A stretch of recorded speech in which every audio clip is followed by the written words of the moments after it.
वबरकातुहू।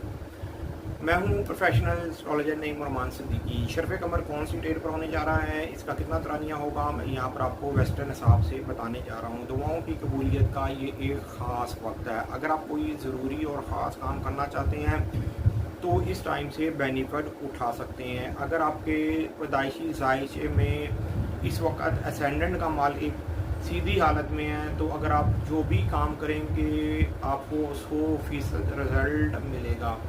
मेरा यहाँ पर काम आप लोगों को टाइम और डेट गाइड करना है कि एग्जैक्ट वेस्टर्न हिसाब से टाइम और डेट क्या है। नोट कर लें, 1 सितंबर 2026 की डेट है, टाइम है 4:30। ये पीएम का वक्त है जिस वक्त ये शुरू होगा, और 1 सितंबर 2026 को ही 6:15 ये भी पीएम का वक्त होगा जिस वक्त ये टाइम ख़त्म हो जाएगा। इस दरमियान में बैठ के आप अपने लिए दुआ करें, अपने प्यारों के लिए दुआ करें, और हमें भी अपनी खुसूसी दुआओं में याद रखें। वो लोग जो लोग बैरून मुल्क हैं, मतलब कि पाकिस्तान से बाहर हैं, तो पाकिस्तान के टाइम के मुताबिक इस टाइम को मिला लें और आप लोग भी बेनिफिट उठा सकते हैं। उम्मीद ये करता हूँ मेरी वीडियो आप लोगों को बहुत पसंद आई होगी। मेरी इस वीडियो को शेयर, लाइक, कमेंट और मेरे चैनल को सब्सक्राइब करना ना भूलिएगा। अल्लाह हाफ़िज़।